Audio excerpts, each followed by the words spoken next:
Muy buenos días, tardes a todos y todas. Estamos muy contentas de estar el día de hoy con ustedes en este, pues ya cuarto webinar que organizamos en el capítulo América Latina de la YAP, con apoyo de Here Colors, con apoyo de la red de DALAT, para compartir con ustedes pues esta noticia de que ya vamos a poder rendir el examen de WAS para la certificación de WAS en idioma español. Entonces, este es el cuarto webinar que organizamos para tratar de compartir con ustedes pues algunos tips de lo que van a poder encontrar en el examen. Bueno, obviamente el por qué consideramos que vale la pena que quienes están especializados en accesibilidad web se certifiquen y pues la idea es seguir más bien fortaleciendo esta comunidad que pues estamos entre todos en América Latina y en otros países de habla hispana. En fin, daba yo las gracias, daba yo la bienvenida para todos y todas. Y bueno, pues el día de hoy muy contenta de poder pues estar con Natalia, con Agustina, que nos van a ayudar a revisar lo que es la tercera parte del examen.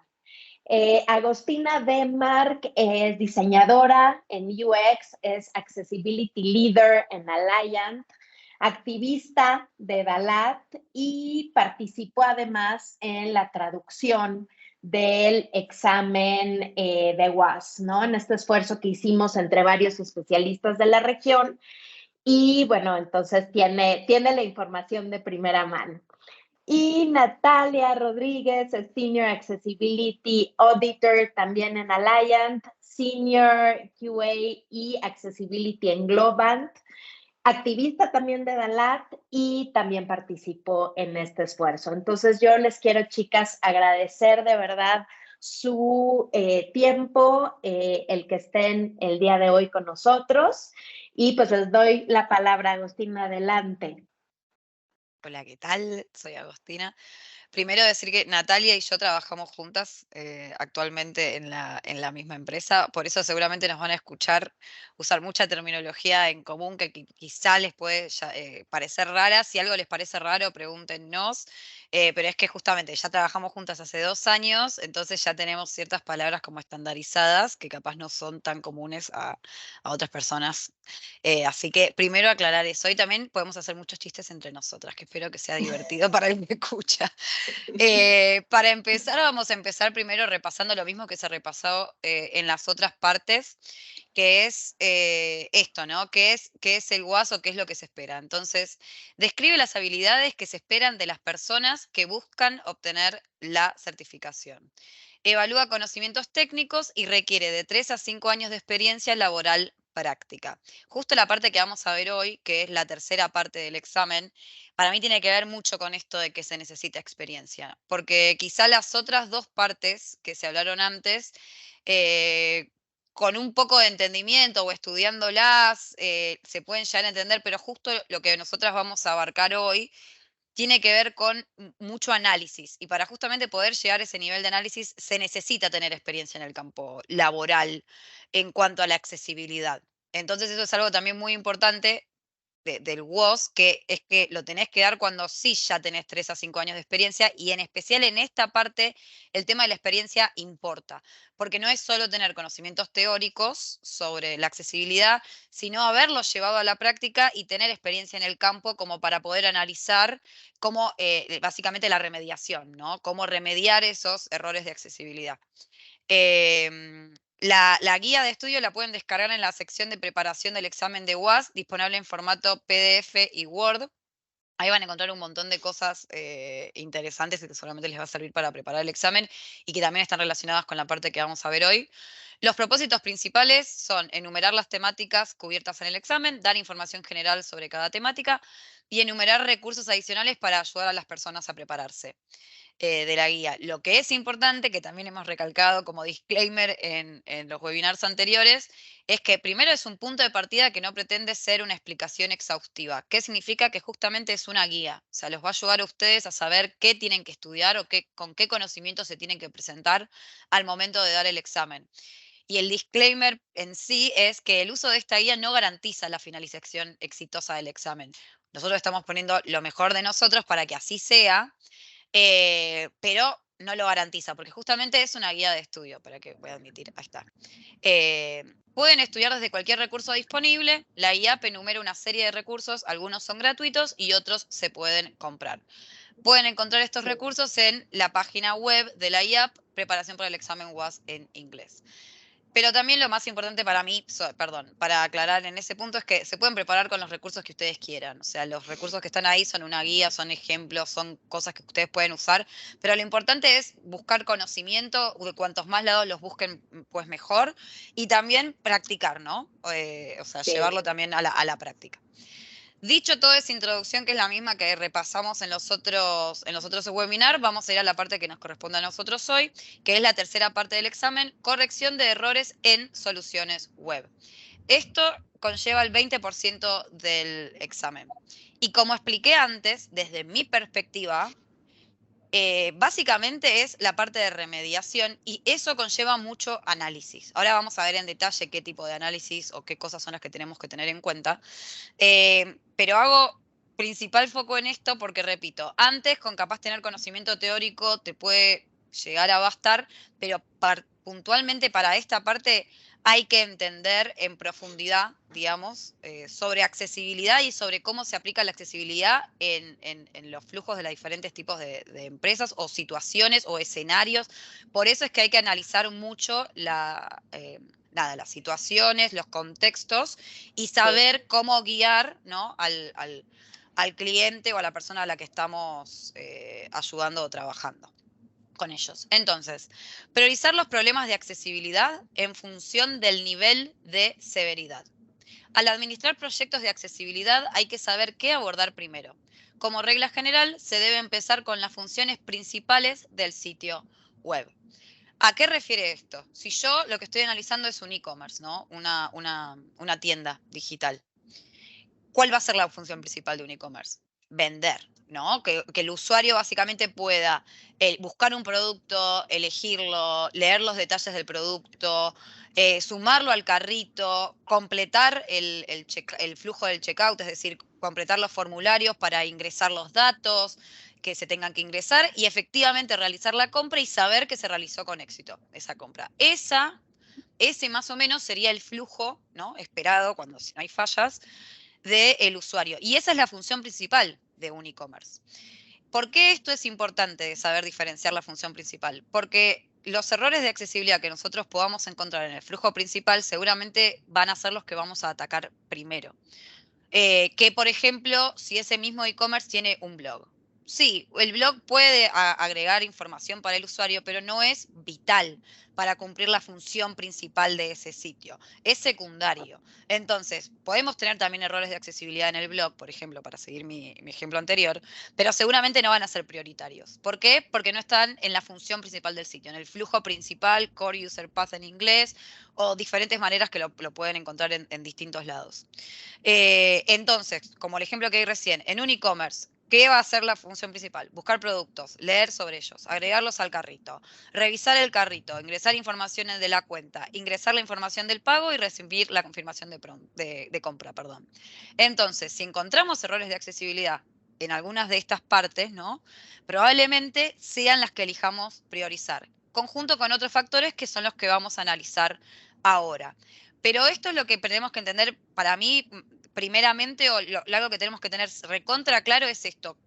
¿Cómo saber cuál es la función principal de un sitio? Sí, por ejemplo, tenemos otro tipo, ¿no? De sitios que no sean e-commerce, porque en el e-commerce capaz es más fácil saber la función principal. Pero tenemos un sitio corporativo de la empresa que te habla de la empresa. Bueno, seguramente la función principal ahí sea dar a conocer la empresa. Entonces, la página de quiénes somos va a ser importante. Siempre el homepage va a estar dentro de las funciones principales o del flujo principal que se tiene que analizar, porque el homepage es lo que te recibe. O sea, los problemas que haya en el homepage están mucho más expuestos. Y en realidad es parte siempre de la función principal porque es lo que te permite navegar hacia otros lados.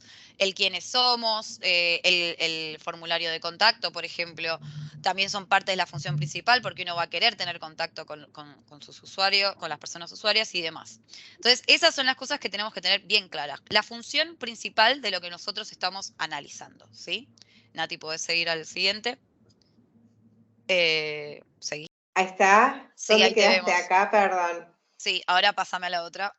Dale. Listo, perfecto. Perdón por eso, voy a continuar. Bueno, otra de las cosas que tenemos que también tener en cuenta para preparar para el examen es saber identificar el error, ¿no? ¿Qué tipo de errores, ya sea error en el estilo, de marcado o en la funcionalidad del contenido? Y yo acá hice unos agregados para dar unos ejemplos.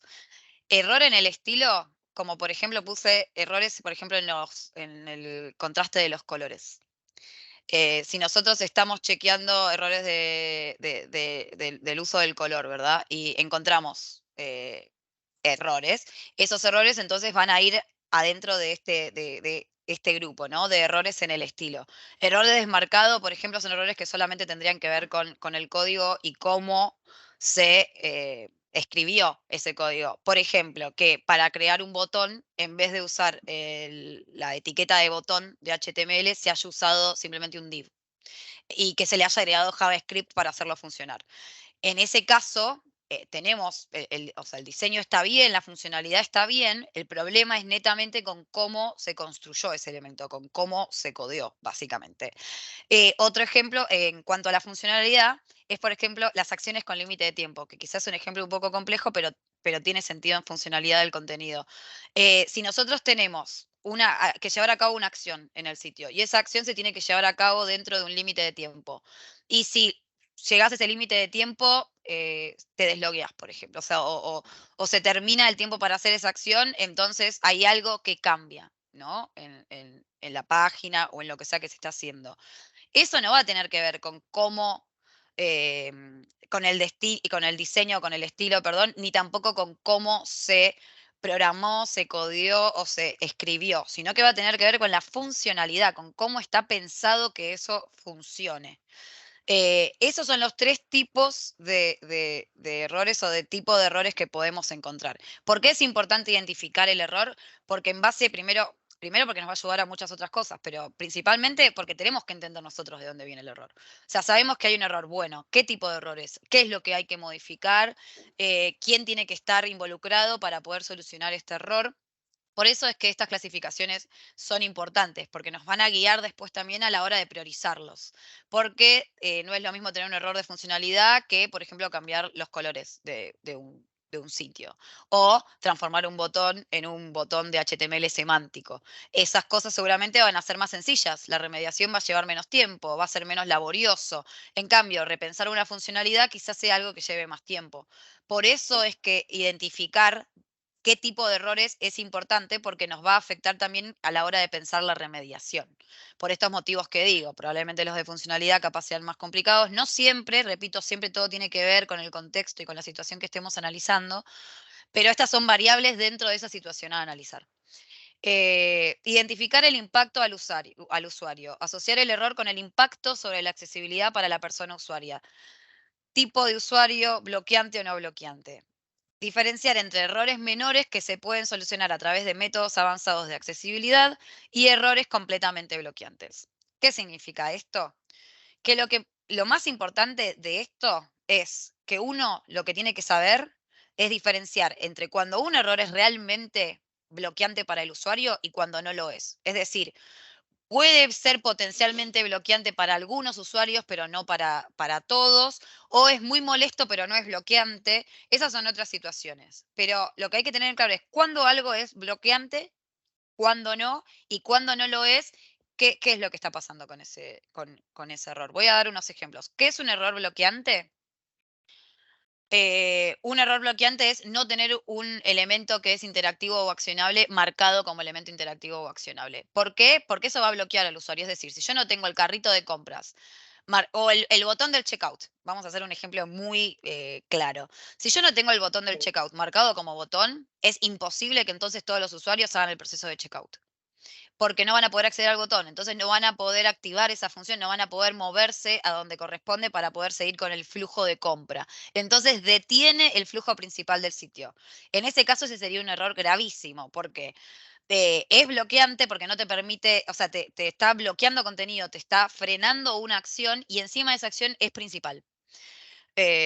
Correcto, o si el elemento es solo operable con el mouse, que en ese caso, si Claro, es solo operable con el mouse, probablemente signifique que no es un botón semántico, por ejemplo, hablando de lo que estábamos hablando antes. Si es solo operable con el mouse, probablemente signifique que sea un div y no un botón de HTML con JavaScript agregado. Entonces, quizá ahí el fix es muy sencillo, es simplemente revisemos el código, marquémoslo como lo tenemos que marcar y ya, y te va a cambiar un montón la experiencia de usuario en el flujo principal del sitio.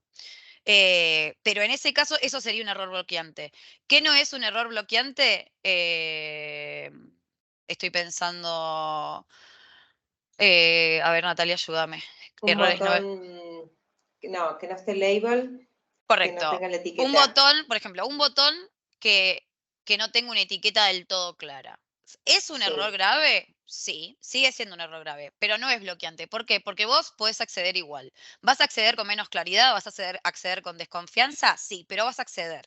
Por eso es la pequeña diferencia. O sea, lo que define algo bloqueante es que a vos te interrumpe en una acción que vos querías realizar o te hace que vos no puedas acceder a cierto contenido.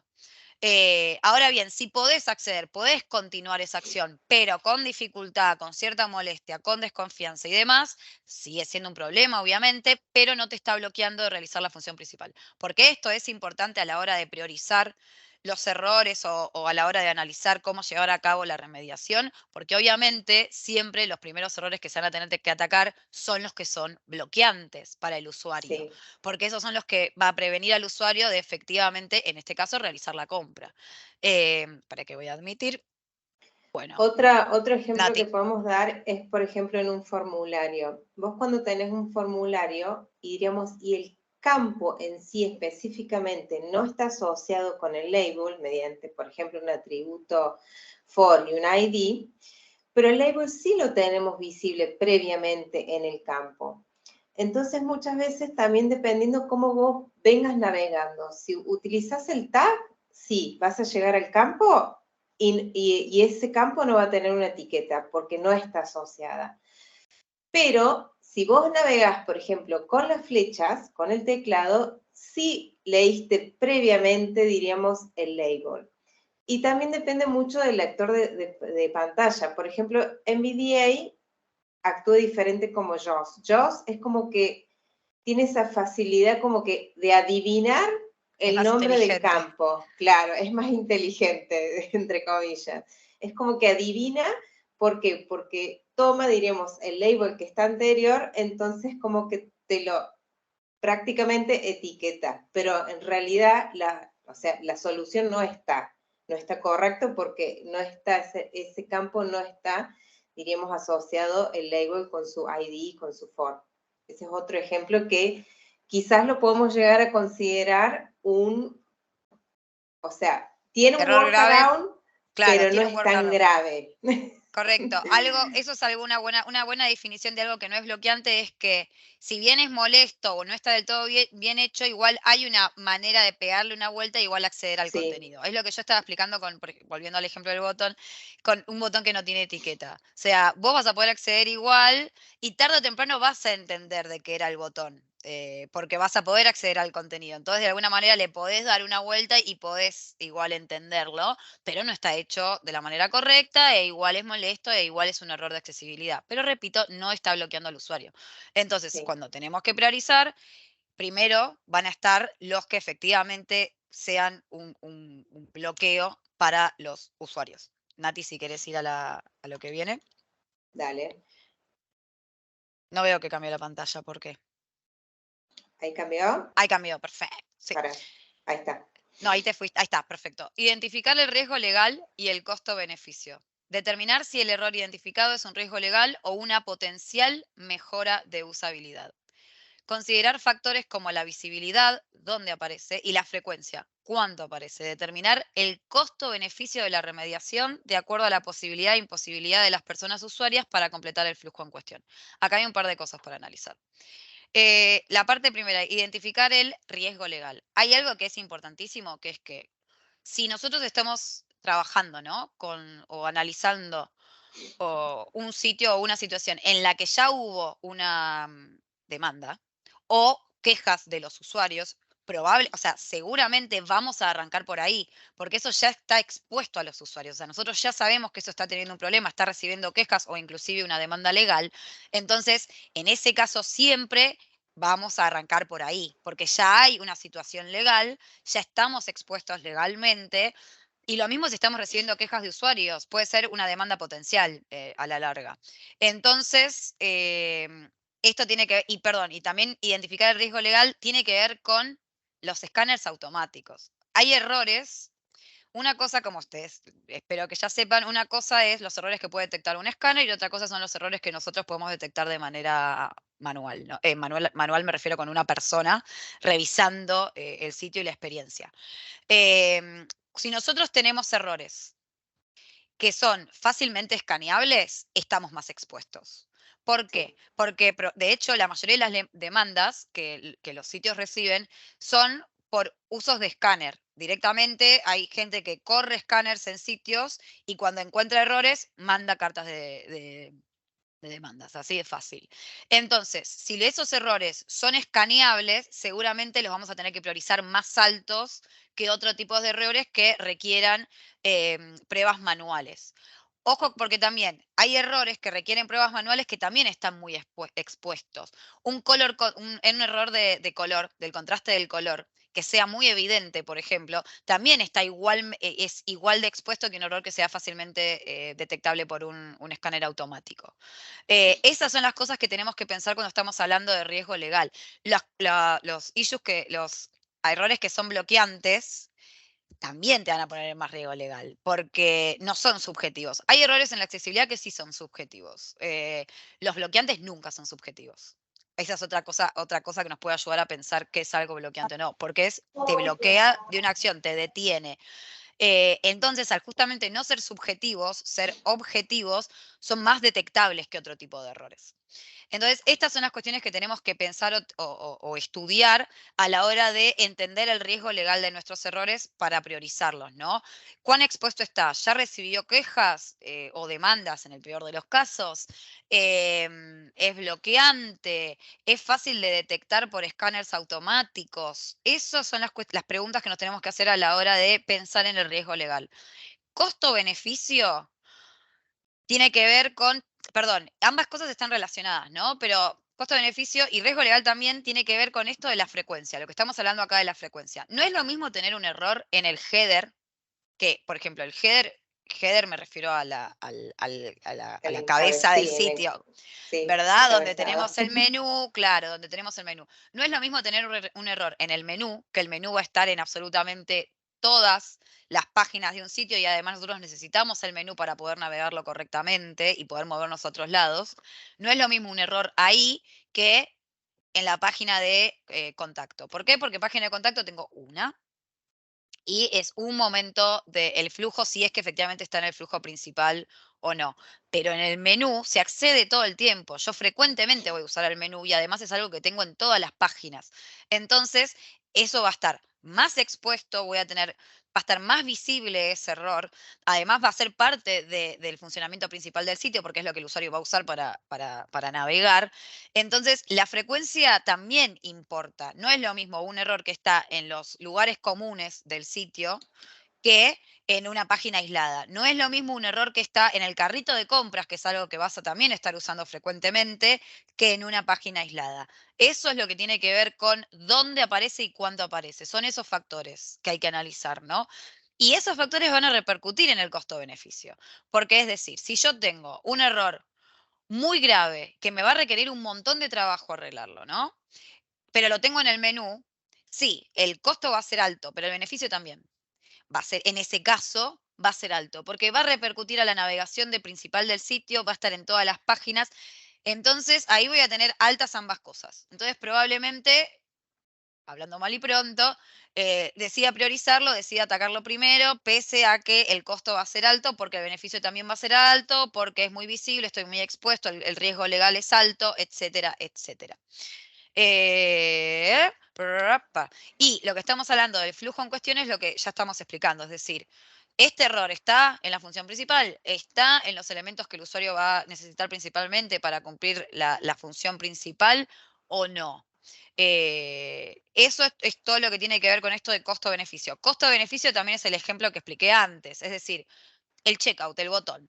En ese caso, arreglar ese error, si es esto lo que estábamos diciendo en el chat, si es el error es que solo lo puedo activar con el mouse, es muy fácil arreglar ese error, porque ese error es simplemente cambiarlo a una etiqueta de HTML semántico y listo, lo solucioné. Entonces, en ese caso, el costo es muy bajo y el beneficio es muy alto. Entonces, seguramente eso seguro que lo voy a atacar primero, porque justamente el costo es bajo y el beneficio es alto. Entonces me va a dar como una satisfacción inmediata, porque tengo que invertir muy poco tiempo para lograr algo que va a impactar mucho en el usuario. Entonces, esas son las cosas que hay que analizar. Otros factores, determinar el nivel de esfuerzo asociado con la remediación de errores, diferenciar entre cambios de estilo, marcado y funcionalidad. Esto tiene que ver con lo que expliqué antes. Entonces, ya sabemos de dónde viene el error, o sea, si es un error de estilo, marcado o funcionalidad. Bueno, tengo que entender cuánto esfuerzo me va a llevar este error. ¿Qué estaba diciendo yo recién? Esto, cambiar a un botón que sea en vez de un div a una etiqueta de botón, costo muy bajo. ¿Qué tipo de error es? De marcado, pero el costo es muy bajo. Repensar una funcionalidad probablemente sea un nivel de esfuerzo alto, depende, no siempre, hay que analizar el contexto. Cambiar los colores usando el estilo el ejemplo que estaba usando antes. Y en la aplicación es sencillo, porque tendré que cambiar el CSS, pero ¿qué pasa si estamos usando los colores de la marca? ¿No? ¿Qué pasa si los colores de la marca directamente del branding no No cumplen con los pasa en requisitos? contraste, En claro. ese caso, entonces, capaz no va a ser tan sencillo cambiar los colores, repensarlos, cambiar la paleta y aplicarla. Esas son las cosas que tenemos que saber analizar. No siempre significa que un error de estilo es algo fácil, no siempre un error tampoco en el marcado va a ser algo fácil. Capaz el error de marcado es algo muy complejo y acá quiero hablar también todo depende de la tecnología que estemos usando, ¿no? Que es algo que todavía no había mencionado, pero acá también la dificultad es analizar qué es lo que tenemos para trabajar. Entonces, por ejemplo, un error de marcado en un sitio ideal, capaz es fácil de solucionar, pero en general no existen los sitios ideales, la mayoría de los sitios usan Shopify, WordPress o diferentes tipos de manejadores de contenido. Y capaz un error que es muy sencillo se vuelve un error muy complicado y en realidad no es tan sencillo de solucionar. Vamos a usar el ejemplo del botón. Y vamos a usar WordPress o Shopify o lo que ustedes quieran, voy a usar WordPress. A veces cambiar las cosas en WordPress no es tan sencillo, requiere mucho trabajo. Meter una lista a veces requiere un montón de trabajo. Cambiar un botón un botón que en realidad se comporta como link, cambiarlo de botón a link puede requerir un montón de trabajo. Entonces, está en nosotros como profesionales entender, ok, ¿cuál es el error acá? ¿De dónde viene? ¿Qué tecnología estoy usando? En esta tecnología, ¿es fácil de cambiar este error que yo estoy planteando? Los desarrolladores me dicen, no es sencillo cambiarlo, no se puede, lleva un montón de tiempo. Perfecto. ¿Conviene atacar este error? Si capaz no está en la función principal del sitio, está aislado solo en una página, no es un error bloqueante. ¿Me conviene priorizarlo o no me conviene priorizarlo? Eso es lo que también tiene que ver con la tecnología. Por eso quiero aclarar que no siempre es que los errores de código es simplemente cambiarlo. Al contrario. O sea, con la mayoría de las veces cuando trabajas con remediación, no siempre, pero trabajás mucho con los equipos de desarrollo y no es tan fácil, porque justamente los desarrolladores trabajan con frameworks, ¿no? Con marco de trabajos, o de código, y de hecho cambiar códigos es trabajoso. Entonces hay que ayudarlos a analizar justamente el costo-beneficio y a guiarlos, ¿no? Porque capaz desde el lado de desarrollo cuesta cambiar las cosas, pero si nosotros explicamos bien cuál es el beneficio y que realmente va a ser un impacto para el usuario, Bueno, ese es nuestro trabajo como profesionales, justamente, defender por qué es que es necesario invertir tiempo cuando es necesario invertir tiempo en cambiar algo que realmente va a impactar en el usuario. Y lo último es priorizar, ¿no? Una vez que tenemos todas estas variables que yo estoy explicando, ¿cómo priorizamos? Entonces voy a leer lo primero lo que dice, utiliza el impacto al usuario, el riesgo legal, el costo-beneficio y el nivel de esfuerzo para determinar la severidad, identificar las fallas más expuestas y priorizar todos los errores. Por eso acá incluí esto de hubo demandas o quejas, porque siempre que si ya tuvimos una demanda o quejas de los usuarios, hay que empezar por ahí, por una cuestión básicamente legal, ¿no? Y de exposición. Pero este es el trabajo de análisis, o sea, es definir todas esas variables que previamente dije en base a los errores que tenemos, los definimos, los categorizamos en todas estas variables, o sea ¿cuánto me lleva arreglar este error? ¿Cuán expuesto está? ¿En cuántas veces encuentro este error? ¿Está en el flujo principal?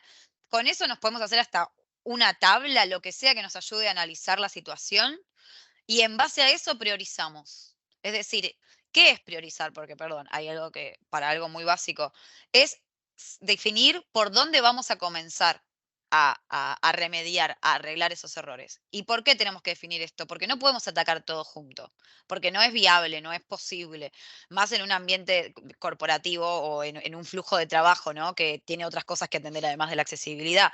Entonces, nosotros tenemos que priorizar y asesorar por dónde conviene empezar a atacar estos errores, ¿verdad?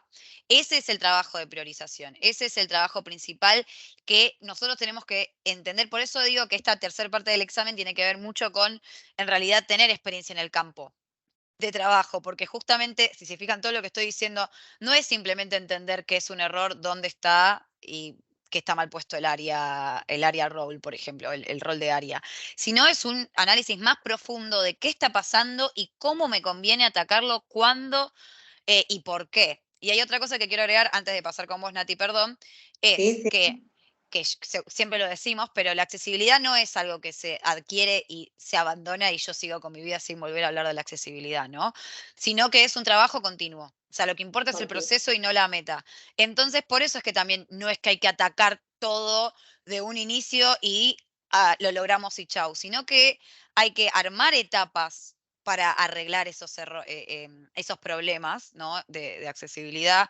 Hay que establecer justamente etapas de remediación. Esas etapas de remediación tienen que estar acompañadas por capacitaciones, por diferentes cosas que después hagan que eso que estamos remediando se mantenga en el tiempo, porque el día de mañana viene otro desarrollador y me vuelve a transformar el botón semántico en un div y yo voy a volver a tener el mismo problema.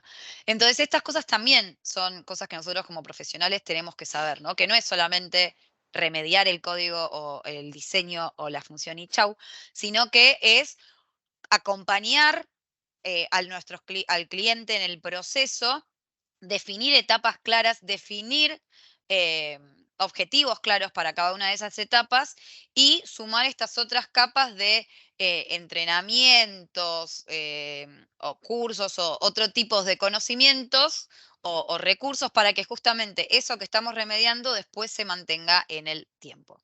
Dicho todo esto, los dejo con la adorable Natalia.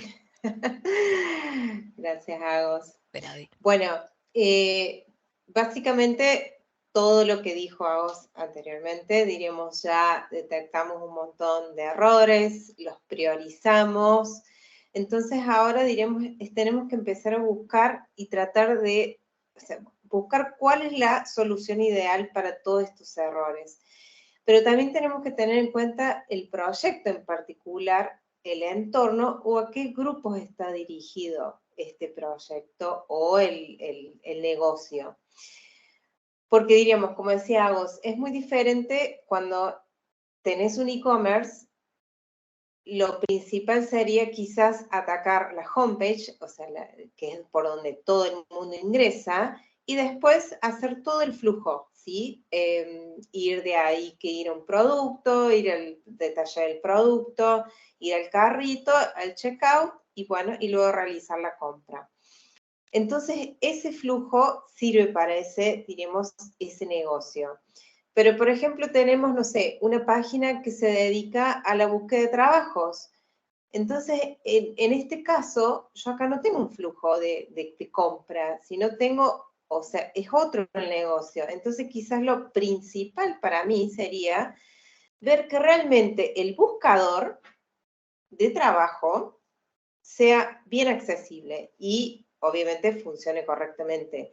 Porque acá lo principal, o sea, todo el mundo ingresa a mi página y ¿qué es lo que va a hacer? Buscar. Entonces, ese buscador tiene que ser bien robusto, bien accesible para que todos puedan ingresar.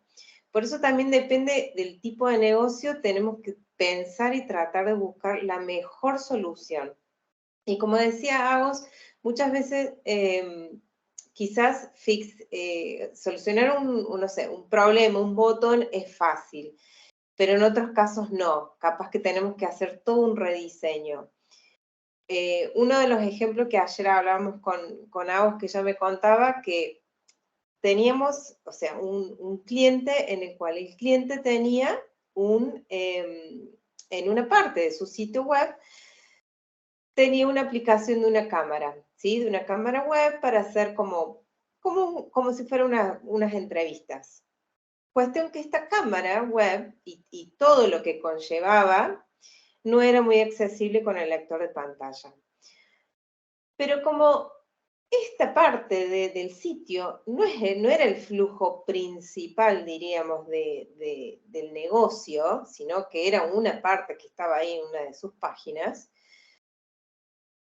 primero dijeron, bueno, si hacemos un rediseño de toda esa parte, nos va a llevar mucho tiempo y mucho dinero. Entonces, no, tratemos de buscar la mejor solución. Bueno, esto no es accesible para el lector de pantalla, pero tratemos de hacerlo lo más accesible posible. Entonces, una pequeña solución que dieron fue agregar instrucciones, ¿sí? Cuando uno por ahí no sabe o no puede hacer un rediseño muy grande de algo, ¿qué hacemos? Podemos agregar instrucciones, ¿sí? Instrucciones para el lector de pantalla mediante una clase, una Screen Reader Class, instrucciones de cómo funciona o cómo podemos usar esa aplicación, ese componente, ¿sí? Por ejemplo, es lo mismo por ahí muchas veces cuando tenemos un carrusel. Los carruseles quizás no son muy accesibles, pero son difíciles de usar para algunos. Algunos son carruseles muy complejos. Entonces, si no queremos hacer todo un rediseño de ese carrusel, bueno, tratemos de agregar instrucciones, o sea, dar lo mejor posible, ¿sí? Decirle al lector de pantalla, bueno, mira, esta es una región donde es un carrusel y vos podés navegar con la flecha preview, o sea, con la flecha antes, con la flecha después, podés navegar mediante los botones, mediante estos botones podés cambiar los slides, o sea, tratar de, mediante instrucciones, guiar al usuario lector de pantalla y contarle un poco qué es eso para no tener que hacer este cambio de diseño. ¿Sí? Otra de las técnicas o recomendaciones, por ejemplo, es demostrar la habilidad de distinguir la viabilidad de una solución particular en diferentes contextos. Esto hacía referencia también, como decíamos, la solución que vamos a buscar tenemos que tener en cuenta que aplique para todo, o sea, aplique para web, aplique para web mobile, aplique para todas las tecnologías de apoyo que estamos usando, o todos los CMS también pueden ser. Entonces, siempre las soluciones tienen que ser robustas, ¿sí? Eso siempre también téngalo en claro, porque muchas veces uno busca una solución fácil que quizás funcione en web, pero después abre la aplicación en mobile y no funciona. Entonces hay que tratar de encontrar todas las caras visibles posibles. Acá voy a agregar una cosa que también tiene que ver con esto, de que si yo la solución que estoy planteando no funciona en la tecnología que está implementada, ¿no? Es decir, yo digo, bueno, hagamos esto. Pero no, ellos están usando una tecnología distinta. Usó el ejemplo que estaba dando antes con WordPress. Bueno, mi solución, y yo digo, no, bueno, pero esta es la solución que planteo. Y me dicen, no, bueno, pero la tecnología que tenemos no se puede, ¿no? Porque justamente nunca existen escenarios ideales. Eso es la plastilinidad, bueno, lo plástico que tenemos que ser como para poder nosotros también adaptarnos a los diferentes escenarios. Eso es justamente lo que es importante cuando estamos pensando en las soluciones. Es decir, yo la solución que estoy pensando para solucionar este problema específico, no tiene que ser una solución ideal, sino adaptada a la tecnología, en este caso, como el ejemplo que estoy siguiendo, a la tecnología que se está usando. Esa es esto de distinguir la viabilidad también de una solución particular. Es decir, en este contexto, ¿es viable la solución que yo estoy pensando? Y además lo que dice Nati, que también, que obvio, que es que sea lo más robusta posible. Es decir, mañana se cambia algo o se amplía el servicio y, no sé, yo estaba pensando solo en navegación con la computadora, pero también se amplía al celular, a otras cosas, a tablet, no sé.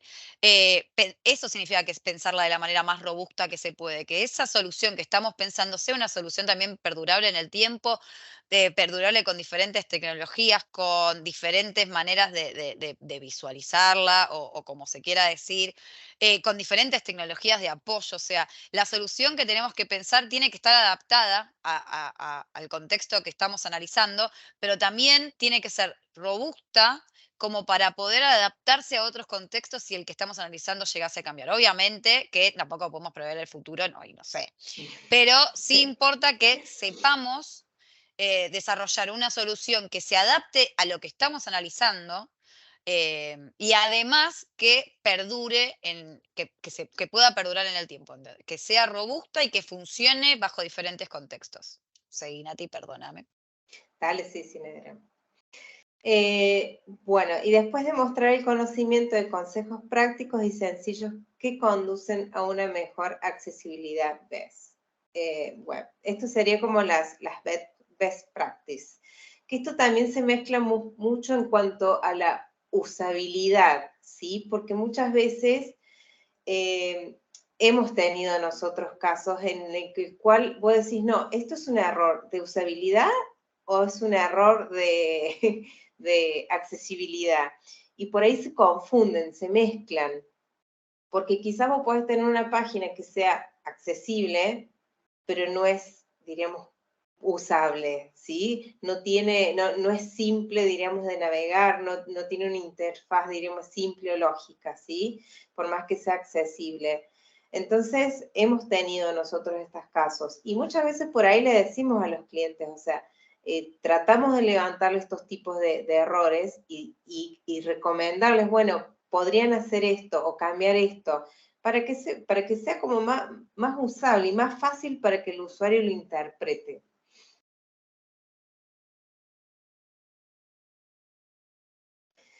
Bueno, luego de todo esto es comunicar el propósito, el abordaje y la estrategia de remediación. Esto diríamos, una vez que ya tenemos, diríamos, definido los errores, todo, es establecer los objetivos de cómo vamos a solucionar esto. Armar un plan, definir responsabilidades, auditar el sitio también para ver cuán accesible es nuestro sitio, porque muchas veces también podemos arrancar de ahí. Decir, bueno, vamos a auditar nuestro sitio mediante herramientas, los escáneres, ¿sí? Podemos correr un escáner o podemos contratar una empresa terciarizada que se dedique a auditar. Entonces, bueno, vamos a auditar nuestro sitio para ver cuán accesibles estamos. Y en base a los errores nos damos cuentas y establecemos objetivos y planes. Esto también tiene que ver mucho, diríamos, dependiendo en la empresa en la que uno esté o trabaje, ¿sí? Si estamos en una empresa que ya tenemos, por ejemplo, un modelo de madurez, ¿sí? Tenemos las metodologías Agile, entonces vamos incorporando lo que es accesibilidad dentro de todas estas metodologías. Para esto también tenemos que incluir a todos, ¿sí? Todos los stakeholders tienen que estar incluidos y tienen que estar comprometidos, ¿sí? Eso es lo más importante, que estén comprometidos. porque diríamos, si cada uno no está comprometido, es como que en algún momento siempre la dejan para el último, ¿sí? Es como que atacan diríamos, lo funcional, lo principal, porque quizás las papas se queman, pero la accesibilidad la dejan al final.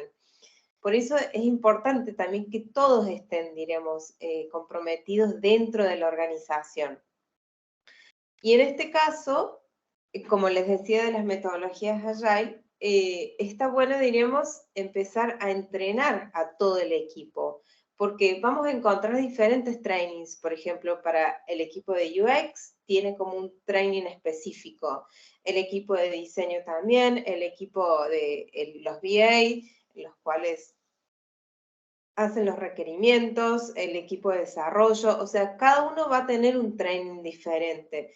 Entonces está bueno también buscar o contratar a empresas que se dedican a hacer trainings, contratar estas empresas, o diríamos, bueno, tratar de armar trainings o contratar a alguien que esté especializado en accesibilidad para que pueda armarle este plan, armarle, diremos, estos objetivos, auditarle el sitio, darles trainings y a la vez para empezar a incluir la accesibilidad dentro de todo ello. Yo en una de las empresas que trabajaba, cuando empezamos con accesibilidad, antes, diremos, yo estaba en la parte funcional, entonces empezamos, o sea, ¿cómo arrancamos nosotros? Empezamos auditando el sitio, ¿sí? Y en base a eso fuimos arreglando los errores que ya teníamos en el sitio. Pero todas las funcionalidades nuevas que empezábamos a desarrollar, empezamos a incluirle accesibilidad en la etapa de requerimientos, ¿sí? Diríamos, cuando llegábamos las user story, ¿qué hacíamos? Veíamos, dependiendo el componente, el diseño que era, veíamos, bueno, a ver, ¿qué reglas de la WSG, de la WCAG, aplican acá? ¿Sí? Tenemos imágenes, vamos a aplicar la 1.1, ¿sí? Tenemos, no sé, videos, vamos a aplicar todas las reglas relacionadas a video. Entonces ahí vamos ya atacando, en la etapa de requerimiento, ya atacábamos un montón de errores de accesibilidad. ¿Sí? Atacábamos lo que eran los alt, por ejemplo, de ahí ya definíamos si una imagen era decorativa o no, si necesitaba información. Ya definíamos, por ejemplo, si teníamos un video en el sitio, si iba a tener los captions, si tenía las transcripciones. Entonces, todas esas cosas las íbamos definiendo con anterioridad. Por ejemplo, color contrast, contraste, bueno, veíamos que todos nuestros links, botones, no sé, imágenes, texto, todo pasara el contraste. Ya tenemos una paleta de color definida que pasaba el contraste. Entonces, ya atacando todos estos errores de accesibilidad en la etapa de requerimiento, eso ya iba a la etapa, diremos, de desarrollo, con menos errores, muchísimos menos errores. Entonces, quedaban algunas cosas quizás para probar en la etapa ya de testing. Por eso también es muy importante tratar, diremos, de incluir de a poco la accesibilidad. Y como decíamos, esto no es algo que se acaba un día, listo, lo hice, o sea, escaneé mi página, corregí los errores y ya está. No, esto es algo constante. Y todos los días hay cosas nuevas, todos los días hay tecnologías nuevas. Ahora, hace poquito también tenemos una versión nueva de la WCAG, la 2.2, entonces hay que empezar a adaptar todas esas nuevas reglas también a nuestro sitio, ¿sí? A ver si aplican o no aplican y cómo podemos, o sea, ser accesible lo mejor posible con toda esta información que tenemos y disponemos. Bueno, eso sería todo. ¿Hay algunas preguntas? Agus, ¿querés agregar algo más? Sí, lo primero que quiero agregar es que ahí Ani estaba posteando los ejemplos que tiene la IAP de preguntas para esta parte del examen. Pero otra cosa que Perfecto. también, sí, que yo quería agregar es, mira, alguien se unió ahora. Qué bien. No, otra cosa que yo quería agregar es que justamente como esta parte del examen tiene que ver con análisis de contextos, como modelo de pregunta para que se imaginen creo que la pregunta 7 que posteó Ani para mí vendría a ser como el modelo de pregunta que pueden esperar, ¿no? Como un contexto claro, un usuario focalizando en un tipo de usuario y de las opciones que te van a dar, entender qué es lo que vos priorizarías. Ese creo que es como un buen modelo de pregunta como para, si quieren saber qué pueden esperar, creo que eso sería algo más esperable. Un contexto claro, un usuario bien definido y nosotros que tengamos que elegir de las opciones qué es lo que priorizaríamos, por ejemplo. O que en base a diferentes tipos de soluciones, cuál es la solución que nosotros elegiríamos para solucionar un problema en un contexto definido también, ¿no? Porque también tiene que ver con las soluciones. Eso es algo que quería aclarar porque en el chat estaban preguntando sobre el tipo de preguntas, cómo unir A ver. tipo todo esto a qué tipo de pregunta esperar, pero creo que espérense ese tipo de preguntas, es decir, me plantean un contexto, una situación, un usuario en que me tengo que enfocar, me van a dar un montón de opciones y yo seguramente voy a tener que elegir cuál priorizo o qué solución es la que elijo implementar. Espero que eso haya respondido a las preguntas que tienen que ver con Sí. el examen en sí. Ani, ¿vas a decir algo y te interrumpí? No, simplemente, efectivamente, ¿no? Mencionar que había yo compartido por ahí. De hecho, compartí todas las preguntas que la YAP tiene publicadas en el sitio, también para que tuvieran la de tema 1 y tema 2 ahí en el radar. Y para quienes no nos han compartido su correo electrónico, ahorita les ponemos también el formulario para que puedan mandarnos su información y que podamos también reenviarles pues estas traducciones que hemos hecho de algunos documentos que nos parece pueden ser útiles para ustedes al momento de estudiar, a reserva obviamente de la guía que ustedes ya tienen, ¿no? Por aquí había otra pregunta. No sé, creo que ya la Ya la respondimos. contesté, sí, ya estuve contestando Buenísimo, por el chat. buenísimo. Perfecto, ¿Alguna perfecto. otra pregunta? ¿De algún Algo más valiente? que, algo más que quieran agregar, digo, a mí me parece interesantísimo porque chicas dieron muchísimos ejemplos y muchísima, pues, experiencia, ¿no? Muy, muy concreta, entonces creo que eso va a ayudar mucho a todos quienes se van a verse valientes, como bien dicen, y sobre todo, pues certificar lo que ya conocen, ¿no? Creo que eso es lo más importante, ¿no? Ahí Perderle miedo. están Ujú. preguntando cómo se inscriben, cómo nos inscribimos a la lista de distribución, Ani. Sí, ahorita les mandamos el formato de Google para que lo puedan, es un formulario en Google. Ahorita se los comparto para que lo puedan tener y ya simplemente nos mandan su correo y vamos a estar distribuyendo un poquito más de información. Pregunta relacionada, dice, con los Y área. Ay, para que recuerde alguna. ¿Qué te pueden llegar a preguntar? No sé, quizás si tenés algún botón y no sé, si no está etiquetado, ¿cómo lo etiquetarías? ¿Sí? Si con un área label, un área describe by, algo de eso le pueden llegar a preguntar a Agus, ¿no?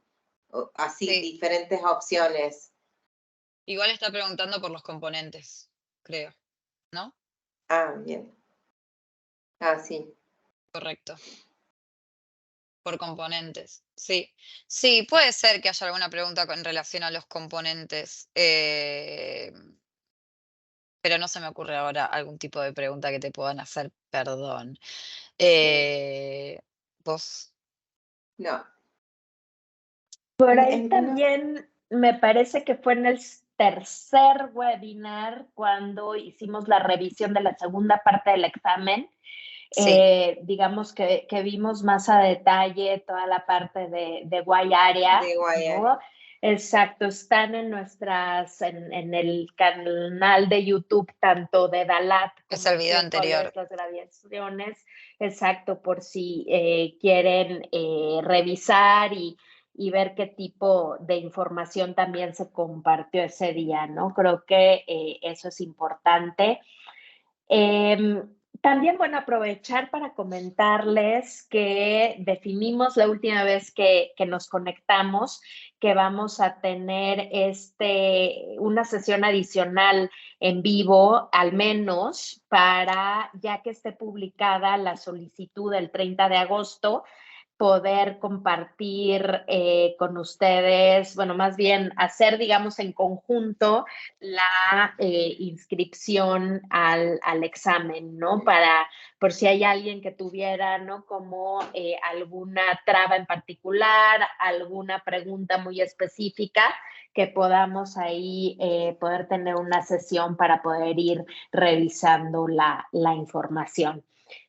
Voy mientras a buscar la liga a nuestro formulario.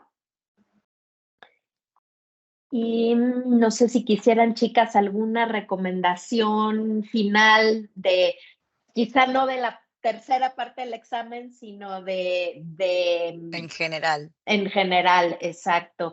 ¿Cómo estudiaron ustedes o qué les recomendarían? En fin.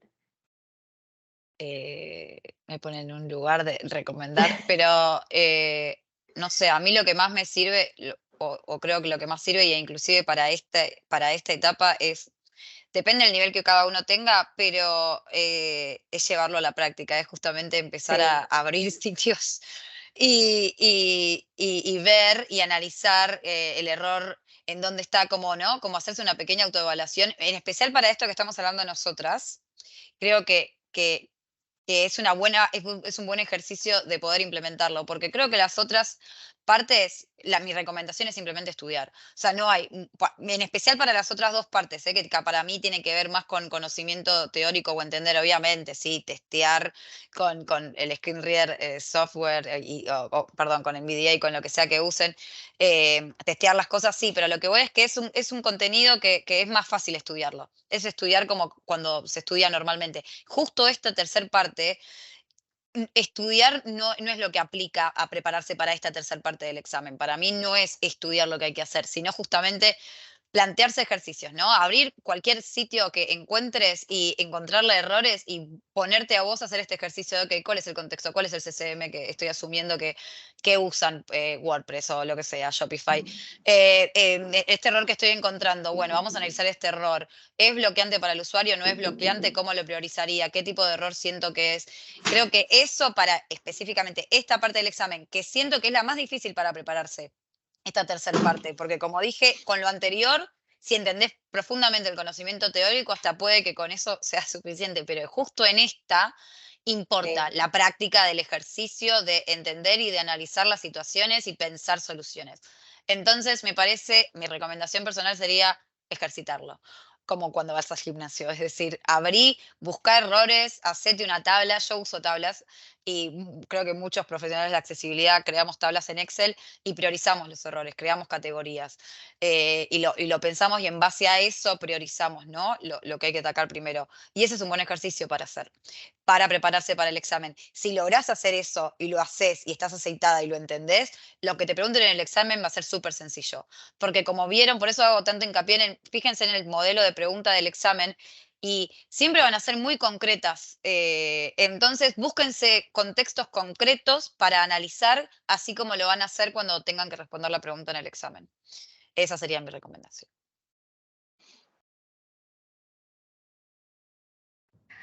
Buenísimo. Agostina, que para cuando me preparé para la certificación de CPAC, había unas flashcards sobre distintos temas. Vamos a buscar si para UAS también hay flashcards y de última vemos de traducirlas para que también tengan esa información. La voy a buscar y cualquier cosa les escribimos cuando les mandemos mails para invitarlos al próximo evento. Dale. No he visto The Voice, creo que solamente las vi para el CPAC. Pero bueno, quizás hay alguna por ahí.